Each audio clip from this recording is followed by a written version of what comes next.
know what you're thinking. Man, you did not buy a supercar. I did. And I know what you're thinking, Matt, I want to see this supercar right now. I will show it to you. But we're at the bunker right now and it's not here. But let me show you what is here. We're currently printing shirts for AR500armor.com. Let me show you right here. So AR500armor.com, I have worked with for a really long time. Back when I was a tiny gun YouTube channel, I bought one of their plates just to test. And that was a big deal for me because I was like gonna buy it to destroy it. And like the channel was tiny, I didn't know if it'd ever like pay off. And later I went to SHOT Show and met them and they had seen my video and it was like so cool. This big company had noticed me. And now it's super cool because I'm working with this big company. They're trusting me to print their shirts for SHOT Show, which is coming up in like 2 weeks. So these shirts are coming off. We've got them printed on the back here. This is the front. We've got a flag sleeve print over here and then a SHOT Show 2020 print over here. So we are doing all of their SHOT Show shirts and getting them out just in time for them to take them to SHOT Show and give them out. So we bought this big screen printing press a while back. We've gotten really good at it. Now companies obviously trust us to do all their stuff. And I don't know if people know that we do that kind of stuff. Like people know that we print Hickok's merchandise and people know that we do some stuff for Donut Operators Skate Shop and things like that. But we also do it for non-creators. We do it for just companies. I do it for some big companies like AR500 Armor. I also do it for like local companies. This is a patch for a barber shop in my town. So we are also doing local stuff like that. They're gonna make this patch, it'll go on a hat, and it'll look great. So if you have a business, big or small, I want to work with you. I want to do your hats, your shirts, your bags, whatever. We can do everything. We can embroider, we can print, everything. I'll put a link in the description down below to more information. Get out of here, boy. Oh. That just hit Mayor's car. And AR500 Armor and Hopstrasse Barbershop, thank you for trusting me to do your merchandise.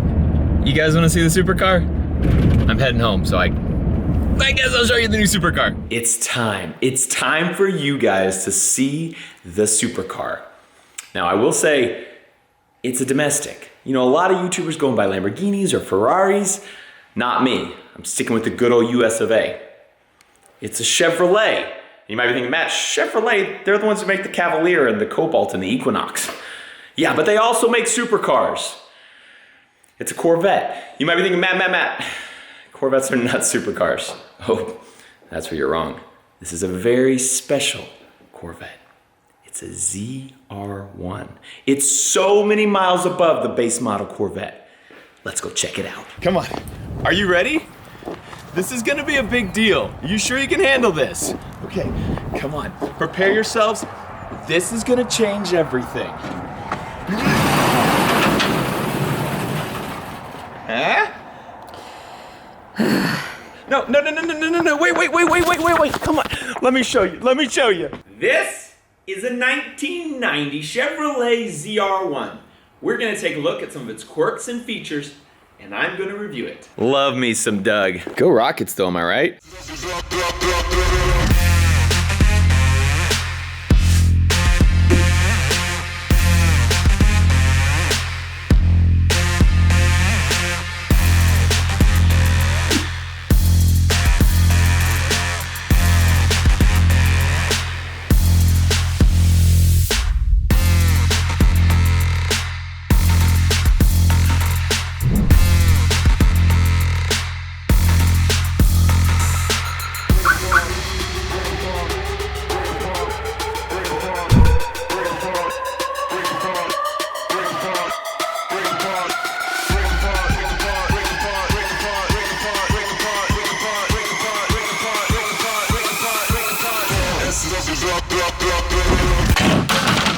Some YouTubers have to flex to get views. They need to drop like 6 figures on a car just to get views. Not this YouTuber. I spent 4 figures. Let me give you some of the backstory. I miss having a fast car. Ever since I got rid of the Goblin, I've just missed that. Like I need something sporty, something fast, something cool. I don't know if I really filled that hole in my heart today, but but we're getting there. And I have a little history with the C4 Corvette. I actually used to own a 1995 LT1 Corvette. It was the base model. It was a 6-speed. It was polo green, and I loved it. and I put headers on it, and I did exhaust stuff, and I put an intake on it, and we ripped it around. We went and raced it. I drag raced it. I autocrossed it. We went to a track day. I did a lot of fun stuff in that car. I love the C4s. Not many people do though. You know, they're not the best looking of cars. They're not terrible, but they look very 80s and 90s for sure. And so I knew going into this that this was not necessarily going to be a YouTube crowd pleaser to buy a 80s and 90s looking car. Remy, do you like it? Even Remy doesn't care. But this is a ZR1. I had my base model Corvette.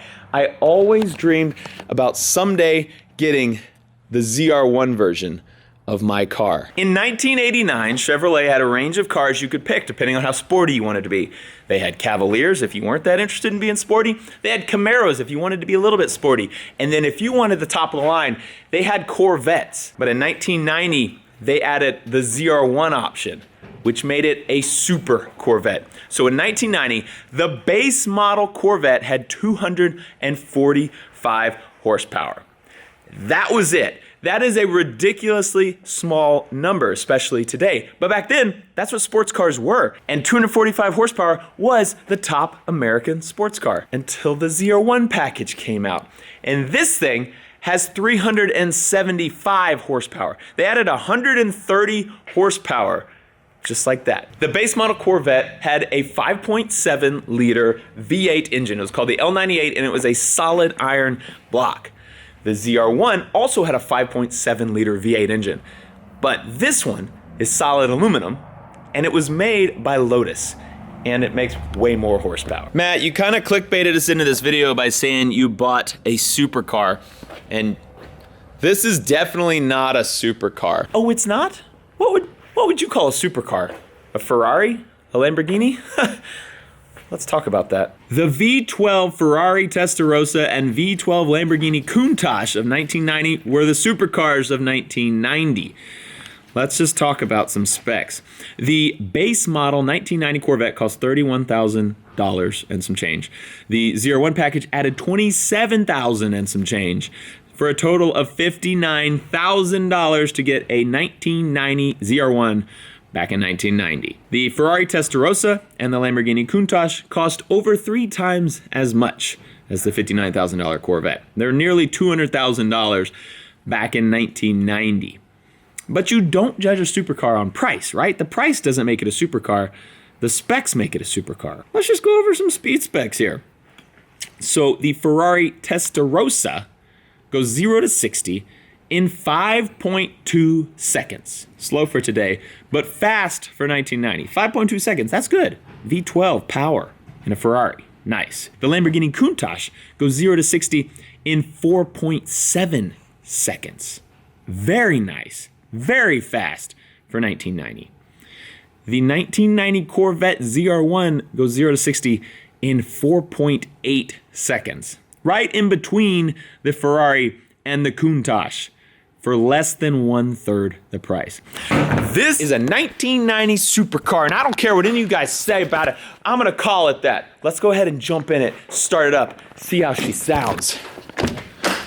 Oh, there's a tire in it.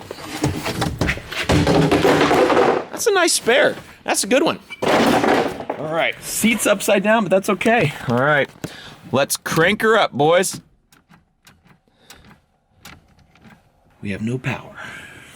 That's okay. We'll figure this out. Yeah. All right. Let's check out this all-aluminum V8 supercar engine. Whoa. Dang it.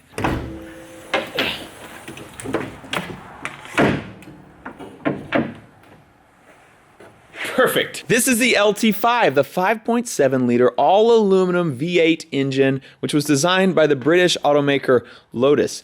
You'll notice it looks pretty crazy on the top. It has 4 overhead cams. It has 2 overhead cams on each side with 32 valves for the V8, which is a very complicated system, very unique, and super cool. It kind of adds a little bit of mystique to the ZR1 because it had this crazy engine which was so much different than the base model Corvette. Here's what we need to work on though. Let's see if this battery will take a charge, because right now it is completely dead. So something's sucking power. We have something that works. I'm gonna have to unplug that battery, charge it separately, I think. While we're waiting on that thing to charge, let's just go ahead and give this thing a good walk around. You know, if one pinstripe is good, 6 pinstripes within like 5 inches is really good. Pinstripe, pinstripe, pinstripe, pinstripe, pinstripe, pinstripe. Let's just go all over the entire car with pinstripes all over the place. Also, little rocket logos here and there. And big rocket logos here and there. And I guess that's a rocket logo. And oh, here's some more pinstripe. You know what we need down the side of the car? Pinstripe, pinstripe, pinstripe, pinstripe, pinstripe, pinstripe. Another rockets logo in case you didn't see the giant one on the hood. Pinstripe, pinstripe, little rocket thing. Pinstripe going around here, another pinstripe. Another pinstripe. Oh, this episode is not sponsored by Gallery Furniture, but I'm guessing that whoever owned Gallery Furniture loved the Houston Rockets. And back in the day, they were back-to-back world champs. They won in 94 and 95, which was a huge deal in Houston. And big enough that this guy decided to put it on his fancy 01 Corvette. These are actual ZR1 wheels, but they didn't have these wheels in 1990. These are off a later model ZR1, like a 94 or 95 or something. This windshield, you can see it looks real weird. It's ruined. It's totally trashed. Oh yeah, by the way, it hasn't been on the road since, I guess, 03. This thing is totally trashed. These ZR1 windshields have a special film in them. You can see right here, there's a cutout. The film is to help reflect sunlight and UV rays out. But 30 years later, it starts delaminating and looks terrible, and I'm gonna have to put a whole new windshield in this car because it looks disgusting. Oh, hi. Oh, hi. Yeah, you got a rough life, don't you? Today in fast cars, everybody's all about wide bodies, right? Me too. The Corvette 01 is very wide. It actually is a wide body. It is 3 inches wider than the base model Corvette. You can tell in the back end is pretty wide. It's wider in the back end on the fenders than the base model Corvette. So, no big deal. I own a supercar. Yeah, it's got a wide body, whatever, whatever. There also was a better suspension in the ZR1 Corvettes. It was adjustable. So basically, for the ZR1 package, you get this windshield, you get that engine, which had way more horsepower than the regular engine. You get better suspension, you get slightly different wheels, you get a wide body in the back. It's got a little bit different taillights back here, and you get to go beat all your Ferrari buddies at the track, which is what I plan on doing. All my buddies who have 1990 Ferraris. Need to make some friends. And you're probably thinking, Matt, peel those ugly stickers off this car. I would if I could. This entire paint job, pinstripes, stickers, gallery furniture and all, is all under clear coat. They actually did a really, really good job on this paint job freaking 30 years ago. And so you can't even feel these. These are stickers, but they're under a lot of clear coat. So this thing is gonna say gallery furniture on it for a while. My supercar. My freaking supercar says gallery furniture on the back end. It's been charging for a little while. Let's see. Ooh, we got a light on over there. We got power. Neutral. Oh, the seat is really far back. Oh, come on. You can do it. I can't reach the pedals. The seat is all the way back. And the buttons don't work. Okay, that's fine. That's fine, I can do this. Come on! Dang it. Come on! Okay, it's better than it was earlier, so that's good. Whoa! Oh, come on! It's trying so hard. Come on, 01. Sounds real bad. Oh yeah, buddy! Woo! Oh, it's so smoky. We got a 01 that runs! Woo! Why is there only exhaust coming out of the central two pipes there? That's cool. Yeah, man! Woo! All right, unhook. You're good. Woo! Whoa! Turn off. You can turn off. How are gauges looking? Oil pressure? Check. Temperature good. we're good. Where's the gas gauge? I don't remember. Oh no. This central gauge is supposed to be lit up right now. It's not. Our headlights work. Oh, they're supposed to flip around. They just turn on. They're not, they're hidden headlights. They're supposed to roll. That's fine. We'll just light up the hood when we need to work on it. Are these other gauges working? Whoa, you guys want to hear it? Yeah, buddy, that is actually not factory exhaust.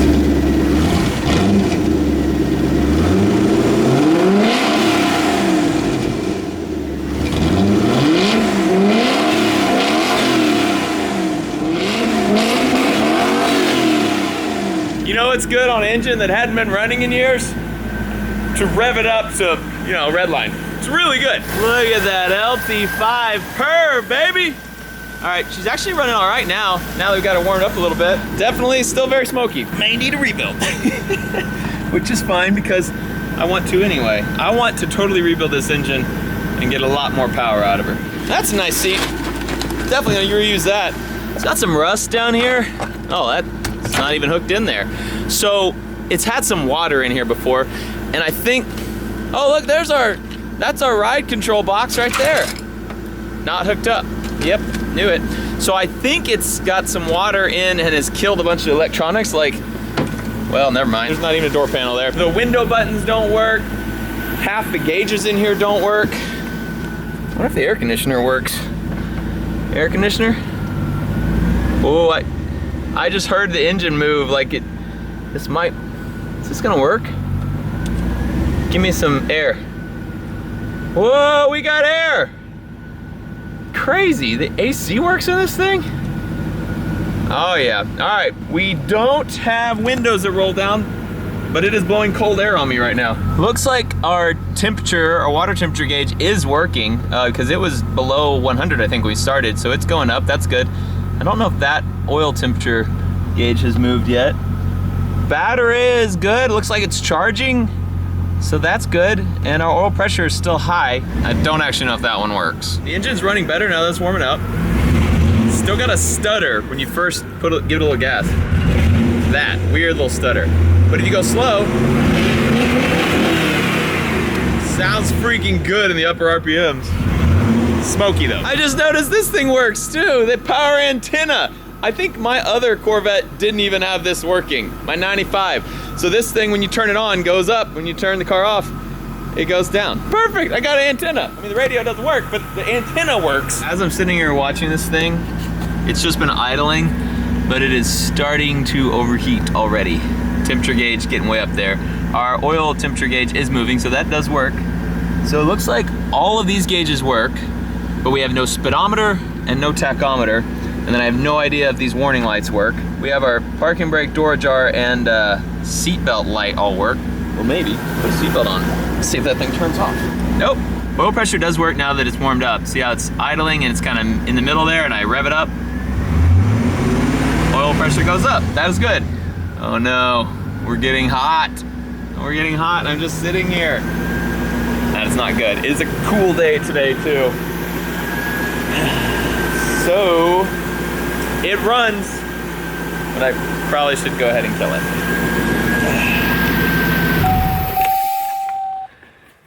Yeah, I have a running ZR1.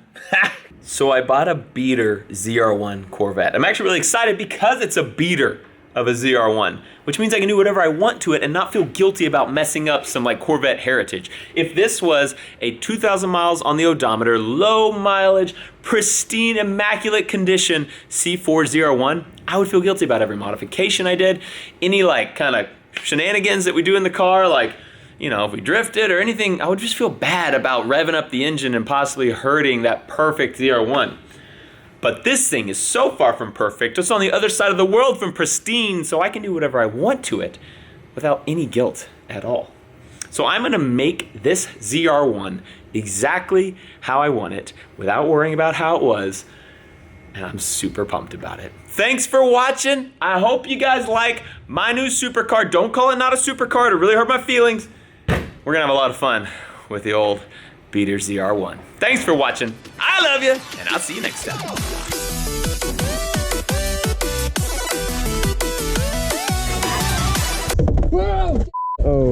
Wait, what camera is that? Number... Shut up! Don't tell Mayor.